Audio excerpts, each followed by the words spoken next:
In one decision, announced without ceremony in a sealed briefing room beneath the Pentagon at 0700 hours Eastern Time on May 6, 2026, the myth of American restraint toward Iran was shattered forever. The United States did not just respond to a provocation. The United States did not just fire a warning shot or reposition a carrier group or issue another sternly worded communique through diplomatic back channels. The Pentagon did something that 4 consecutive American administrations, Republican and Democrat alike, had refused to do for over 2 decades. It activated a comprehensive strategic encirclement architecture against the Islamic Republic of Iran that simultaneously targets Tehran's naval capability, its economic lifelines, its proxy command infrastructure, and its nuclear supply chain in a single, coordinated, multi-domain operation that military historians are already comparing to the opening moves of the most consequential strategic campaigns of the modern era. Iran did not just challenge the United States Navy.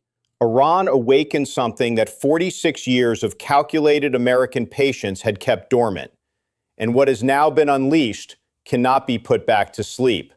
This is not a retaliation. This is not a proportional response calibrated to match the last Iranian provocation and then quietly fade into the diplomatic noise.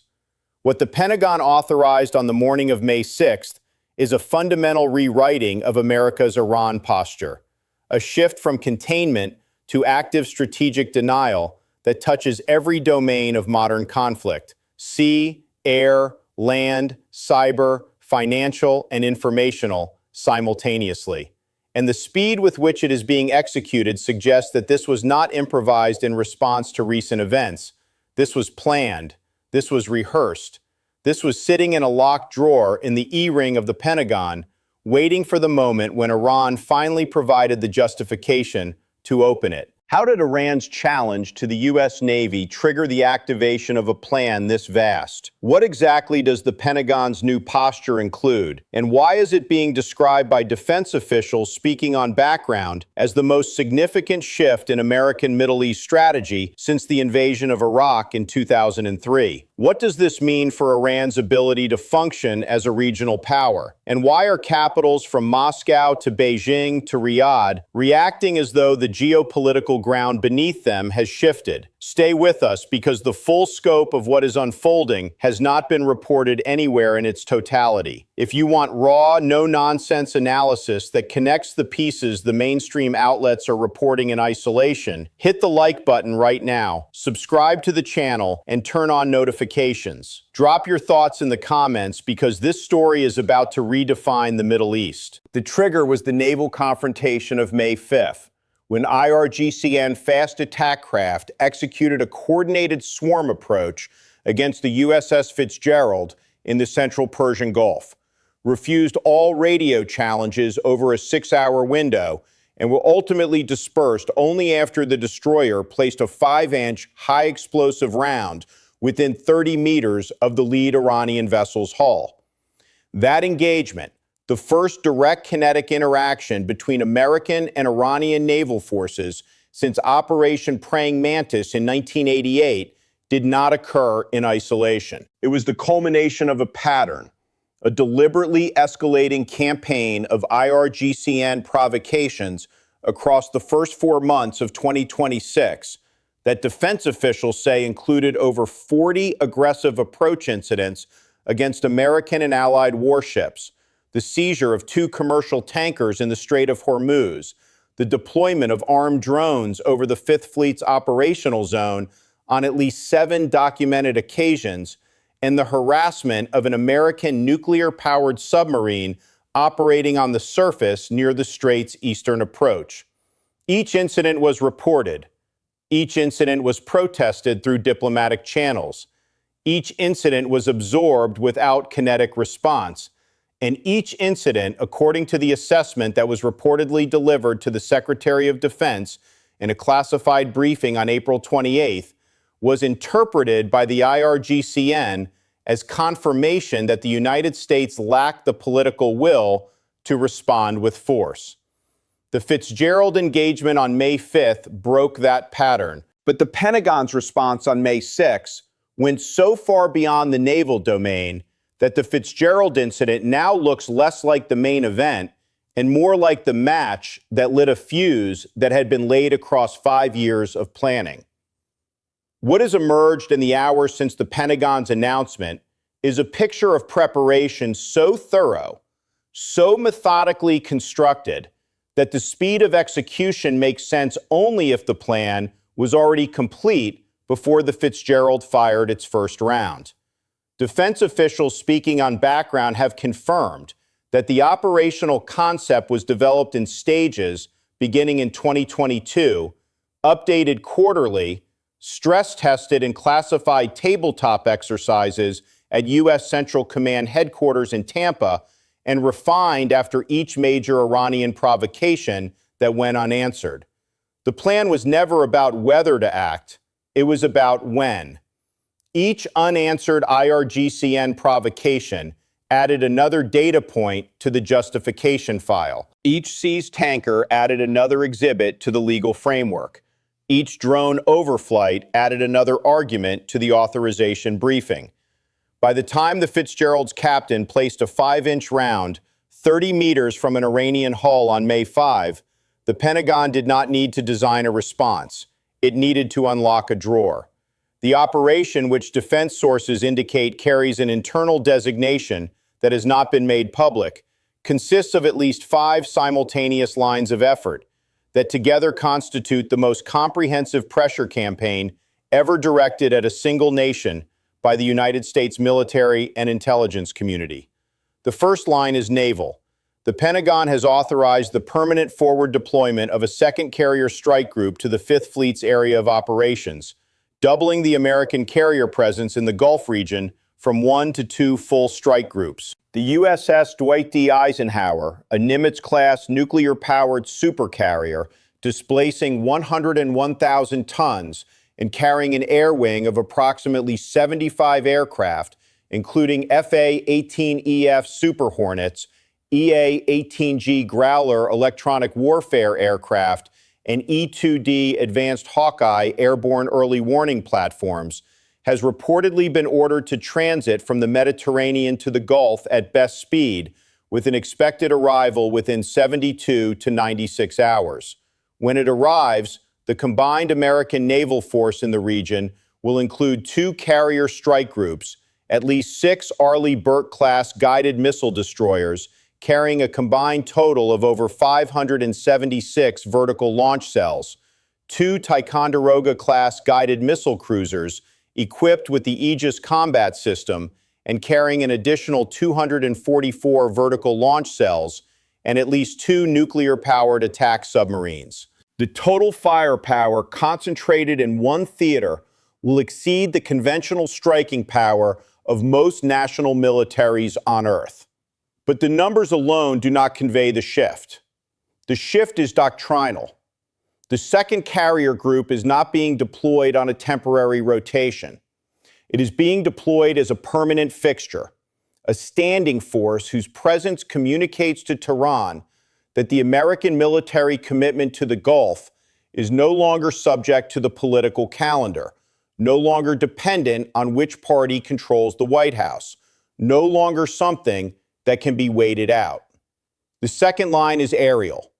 The Pentagon has reportedly authorized the deployment of a squadron of B-1B Lancer supersonic strategic bombers to Al Udeid Air Base in Qatar. The B-1B, known as the Bone, is a swing-wing heavy bomber capable of carrying approximately 34,000 kilograms of precision-guided munitions, including the AGM-158 JASSM-ER, a stealth cruise missile with a range exceeding 925 kilometers that can penetrate advanced integrated air defense systems. A single B-1B can carry 24 JASSM-ERs internally. A squadron of 6 can deliver 144 stealth cruise missiles in a single sortie. The deployment of B-1Bs to the Gulf is significant, not for what they can do to Iranian naval assets. Carrier aircraft can handle that mission. but for what they can reach. B-1Bs operating from Qatar with JASSM-ER payloads can strike every significant military installation, nuclear facility, and command and control node in Iran without entering Iranian airspace. The bombers are not pointed at fast boats. They are pointed at the infrastructure that builds the fast boats,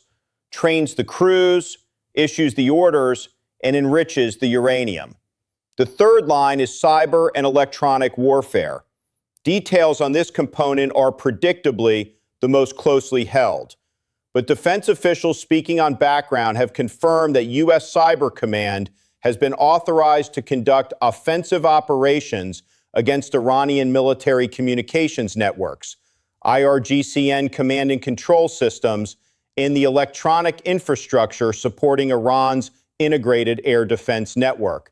The implications are staggering. If Cyber Command can degrade or disrupt Iranian military communications in real time, then the IRGCN's ability to coordinate the kind of swarm attacks it has practiced for decades is fundamentally compromised. A swarm without coordination is not a swarm. It is a collection of individual boats, each operating blind, each unable to communicate with the others, each vulnerable to being picked off individually by a destroyer's weapon suite that was designed for exactly this scenario. The cyber component transforms the balance of the naval confrontation by attacking not the boats themselves, but the network that makes the boats dangerous. The fourth line is financial.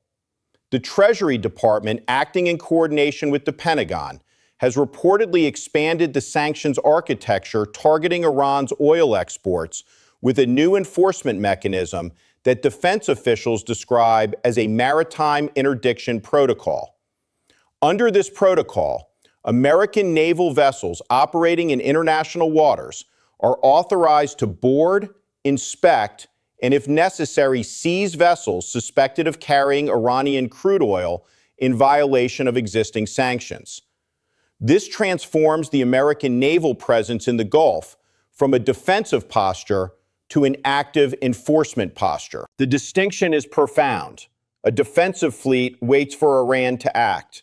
An enforcement fleet acts against Iran's economic lifeline continuously, every day, every tanker, every barrel. Iran's oil exports, which have hovered between 1.5 and 2 million barrels per day despite sanctions, represent the regime's primary source of hard currency. If American warships begin actively intercepting Iranian oil shipments, the financial impact on Tehran could dwarf anything that sanctions alone have achieved. The fifth line is the most strategically significant and the least discussed in public reporting. The Pentagon has reportedly authorized the pre-positioning of theater ballistic missile defense assets, specifically additional terminal high-altitude area defense batteries, known as THAAD, at locations in the UAE, Bahrain, and reportedly in an undisclosed location in northern Saudi Arabia. The THAAD system is designed to intercept short, medium, and intermediate-range ballistic missiles during their terminal phase of flight using hit-to-kill interceptor technology. No warhead, just kinetic energy. A 150-kilogram projectile traveling at over 8 times the speed of sound, colliding directly with an incoming missile. Iran's ballistic missile arsenal, which includes the Shahab-3 medium-range missile, capable of striking targets at ranges up to 2,000 kilometers, and the Ahmad precision-guided variant with the maneuvering re-entry vehicle, has been the regime's second pillar of deterrence behind the Hormuz threat. If THAAD batteries can reliably intercept Iranian ballistic missiles, and the system's test record suggests an intercept rate exceeding 90%, then Iran loses not just its naval leverage, but its missile leverage simultaneously. The combination is devastating.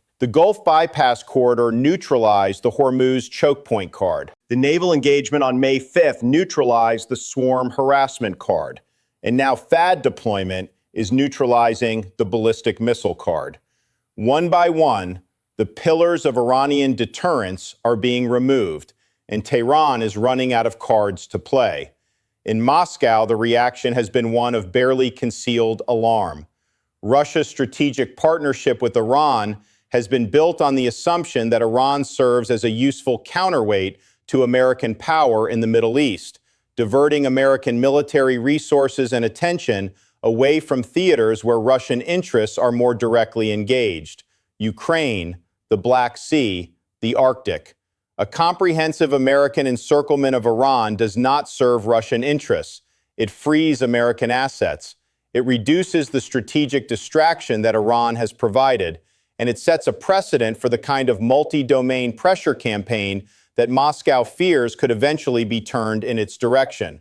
The Kremlin's foreign ministry issued a statement calling for restraint and dialogue, the standard diplomatic formula. But the internal assessment, according to analysis circulating in European intelligence channels, is darker. Moscow sees the Pentagon's move as a signal that the era of American strategic patience in the Middle East is ending, and that the freed-up resources will eventually flow to theaters closer to Russian borders. In Beijing, the response has been carefully calibrated. China imports roughly 4.5 million barrels of crude oil per day through the Strait of Hormuz, and any military escalation that threatens Gulf shipping directly threatens Chinese energy security. But Beijing's deeper concern is doctrinal. The multi-domain encirclement model that the Pentagon is deploying against Iran, simultaneous pressure across naval, aerial, cyber, financial, and missile defense domains, is precisely the template that Chinese military planners fear could be applied to a Taiwan contingency. If the United States demonstrates that it can successfully execute a comprehensive strategic denial campaign against a mid-tier regional power like Iran, then the credibility of a similar campaign against Chinese military capabilities in the Western Pacific increases. Beijing is watching the Iran operation not as a Middle Eastern conflict, but as a proof of concept exercise for the campaign it hopes it will never face. In Tehran, the reaction has shifted from the volcanic fury that followed the Fitzgerald engagement to something quieter and more dangerous: strategic reassessment under duress. Iran's Supreme National Security Council, according to reporting based on diplomatic exchanges being analyzed across regional outlets, has been in continuous session since the Pentagon's announcement. The IRGCN's naval commander has reportedly been summoned to brief the council on the force's ability to operate under the degraded communications environment that an American cyber offensive would create. The answer, according to assessments being discussed in defense circles, is not encouraging for Tehran. The IRGCN's communication infrastructure relies heavily on legacy systems that were designed for coordination, not resilience, and the prospect of American cyber operations targeting those systems has reportedly prompted urgent requests to Russia and China for encrypted communication hardware that neither partner has shown willingness to provide on the timeline Tehran needs. Across the Gulf states, the reaction has been one of grim, purposeful recalibration. Saudi Arabia, which has been negotiating the terms of a potential normalization agreement with Israel and a nuclear cooperation pact with the United States, is now operating in a security environment where American commitment to Gulf defense is no longer theoretical. The deployment of a second carrier group and THAAD batteries to the region gives Riyadh tangible proof that Washington is willing to invest military resources in Gulf security at a scale that no diplomatic reassurance can match. The UAE, which hosts approximately 3,800 American military personnel and has quietly become one of Washington's most important defense partners in the region, has reportedly offered expanded basing access for the additional assets being deployed. Even Kuwait, which has historically maintained a lower profile in Gulf security arrangements, has reportedly signaled through military channels that its bases are available for American use. In European capitals, the reaction has been a mixture of relief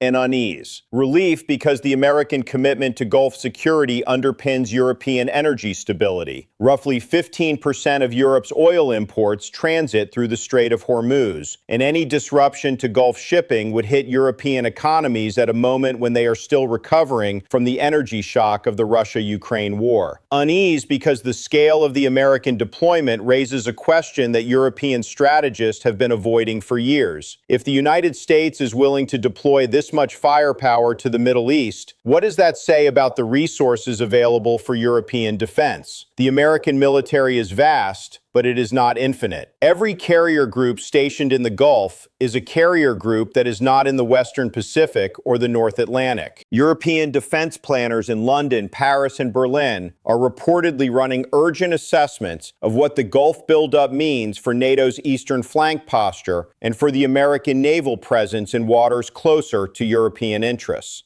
In New Delhi, the response has been one of strategic opportunity mixed with caution. India, which imports roughly 85% of its crude oil needs and receives a significant portion through the Gulf, benefits directly from any American action that stabilizes Gulf shipping. But India also maintains a delicate diplomatic relationship with Tehran, including the strategically important Chabahar port development on Iran's southeastern coast, which India views as essential for accessing Afghanistan and Central Asia while bypassing Pakistan. A comprehensive American pressure campaign against Iran puts India's Chabahar investment at risk and forces New Delhi into the uncomfortable position of choosing between its American security partnership and its Iranian economic engagement. The Indian Foreign Ministry has remained officially silent, which in Indian diplomatic practice signals not indifference, but intense internal debate. The lessons from what the Pentagon has unleashed are already being absorbed into the strategic calculations of every major power. First, the myth of American decline in the Middle East has been shattered in a single stroke. For a decade, the dominant narrative in foreign policy circles, from Moscow to Beijing to Tehran itself, has been that the United States is withdrawing from the Middle East, pivoting to Asia, exhausted by 2 decades of war in Iraq and Afghanistan, unwilling to invest further blood and treasure in a region it no longer needs for energy. The Pentagon just deployed enough firepower to the Gulf to fight a full-spectrum regional war. The decline narrative is dead. Second, multi-domain pressure is the new template for American power projection. The days of single-domain responses, a carrier group here, a sanctions package there, are over.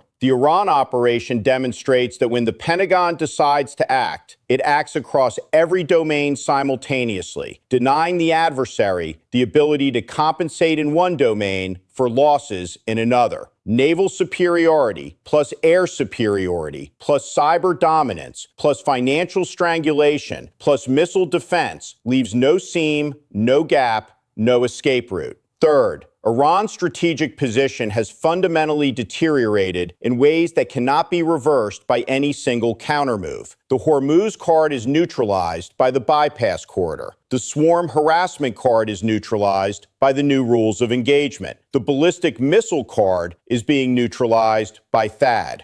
And the oil revenue lifeline is being targeted by maritime interdiction. Tehran faces a simultaneous assault on every pillar of its national strategy, and there is no historical precedent for a nation recovering from that kind of comprehensive pressure without either capitulating, negotiating from a position of profound weakness, or collapsing into the kind of internal crisis that the regime has spent 47 years trying to prevent. The Islamic Republic has survived sanctions. It has survived diplomatic isolation. It has survived the assassination of its most capable military commander. But it has never faced a moment when every source of its strategic leverage was being systematically dismantled at the same time by the same adversary operating from the same coordinated plan. This is that moment, and the regime knows it. The old world, the world in which Iran could challenge the United States Navy and expect nothing more than a radio warning and a diplomatic protest.